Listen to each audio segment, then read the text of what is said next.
Well, hey, sometimes you associate things like chili with fall because it gets chilly. You make chili, right? There's also something else. Fall is also the time for apples. And Mr. Food is making this, the Apple Cobbler Shortbread Squares, today in the Mr. Food Test Kitchen. It's apple season, and that means our markets and farm stands are brimming with all sorts of freshly picked apples. And right now, they're at some pretty good prices. So besides eating them as is, we came up with an apple shortbread bar that I can only describe as, well, how about appleicious?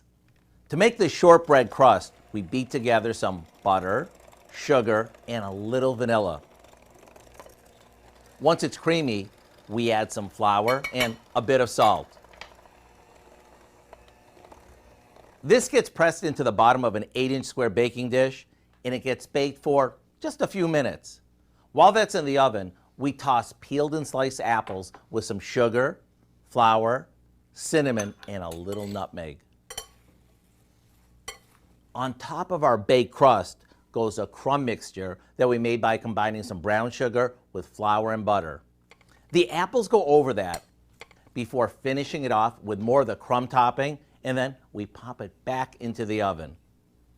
Once it cools, it's ready to serve. Imagine the combo of the best apple pie and a really decadent apple cobbler served on a shortbread crust.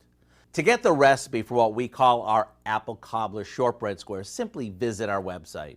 I'm Howard with Kelly in the Mr. Food Test Kitchen, where today we found a fresh from the orchard way for you to say, ooh, it's so good. Doesn't that look so delicious? I think so. And you know what? If you do, which I'm sure you do, you can find the recipe for this and a lot more of the good food from the Mr. Food Test Kitchen online. All you need to do is head over to your favorite browser and type in KOAMnewsnow.com.